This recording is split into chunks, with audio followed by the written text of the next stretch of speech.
गांव की, जहाँ के मर्द महिलाओं को हमेशा नीचा दिखाने की कोशिश में रहते। अरे अभी तक खाना नहीं आया, क्या मुझे एक और शादी करने की जरूरत है? नहीं जी नहीं, ऐसा मत करना, वरना मैं कहाँ जाऊंगी। खाना लेकर मैं अभी आई जी। गांव की पंचायत में भी फैसले हमेशा औरतों के खिलाफ ही रहते। मैं जो फैसला सुनाता हूँ वो भगवान की आज्ञा होती है। इस लड़के ने अपने मन से शादी करके अच्छा नहीं किया। लड़के को घर भेज दो और इसकी शादी इसकी जाति की किसी लड़के से करवा दो, लेकिन ये लड़के, इसे तो गांव के बाहर निकाल दो। नहीं नहीं जमींदार साहब, ये क्या बोल रहे हैं? ऐसा नहीं हो सकता। मेरी बेटी मासूम है, इसे अच्छे बुरे की समझ नहीं है। अरे कहाँ जाएगी ये बेचारी? कहाँ जाएगी? इतनी चिंता है तो पूरे परिवार का गांव निकाला कर देते हैं। बेचारे पूरे बसे बसाए परिवार को गांव छोड़ना पड़ता है।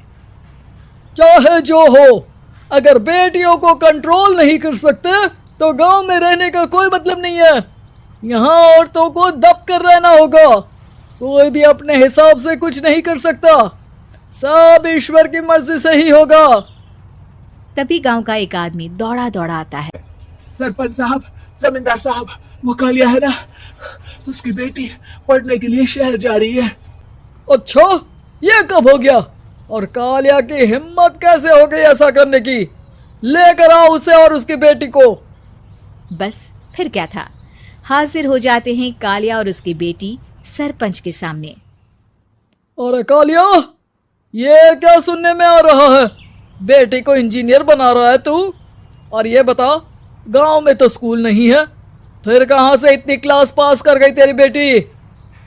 राधा, जो कि कालिया की बेटी है, उसे लगता है कि सरपंच उसकी तारीफ कर रहे हैं। सरपंच जी, मैंने ऑनलाइन पढ़ाई की है, डिस्टेंस लर्निंग से। सभी में मैंने अच्छे नंबर पाए हैं, जिसे देखते हुए शहर की इंजीनियरिंग कॉलेज में मुझे स्कॉलरशिप मिली है। वाह जी वाह, क्या होती है ये? पहले तो ये बताओ, फिर आगे की बात करते हैं। पूरा गांव राधा की बात सुन रहा था और राधा बोलती जा रही थी। तो ऐसे मैं फ्री में एक अच्छी शिक्षा लेकर गांव में जो कुछ परेशानियां हैं, जैसे बिजली, पानी और इंटरनेट जैसी समस्याओं के लिए काम करूंगी।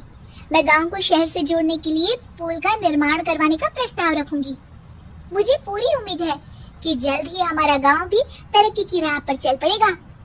राधा की बात सुनकर सारे गांव वाले ताली बजाने लगते हैं। सरपंच को समझ नहीं आता कि वो क्या करे। चुप रह नादान लड़की, गांव के खिलाफ जाने के लिए तुझे गांव से बेदखल कर दिया जाएगा, वो भी पूरे परिवार के साथ। और हाँ, अगर ठीक से गांव में रहना चाहती है तो ये पढ़ाई लिखाई छोड़ दे। हम तेरे लिए गांव का कोई होनहार लड़का देखेंगे। तभी गांव का एक आदमी बोल पड़ता है। अरे नहीं नहीं सरपंच जी, राधा बिटिया जो बता रही है, अगर वैसा हो जाए तो हम लोगों को पैसा कमाने के लिए बाहर नहीं जाना पड़ेगा। हाँ जी, और ना ही कोसों दूर पानी के लिए भटकना पड़ेगा। हमारे बच्चे भी अच्छी पढ़ाई कर सकेंगे और आगे बढ़ेंगे, ना कि हमारी तरह खेती करते बैठेंगे। क्यों गांव वालों, राधा बिटिया का साथ देना चाहिए ना। सरपंच देखता है कि गांव राधा के साथ है तो वो चुप हो जाता है। वो घर आकर अपने सलाहकार से बात करता है, जो बहुत ही चालाक किस्म का इंसान होता है। अरे सरपंच साहब, आपको बहुत ही होशियारी से काम लेना पड़ेगा। एक बार गांव तरक्की कर गया, यहाँ के बालक पढ़ लिए तो कोई ना पूछेगा आपको। और फिर ये जो बेटा और बेटी है ना आपके, इनको भी आम लोगों की तरह ही जीवन जीना होगा। हाँ, लेकिन करे तो क्या करे? वो ना आप मुझ पर छोड़ दीजिए, बस मैं जैसा बोलूं करते जाइए। सुबह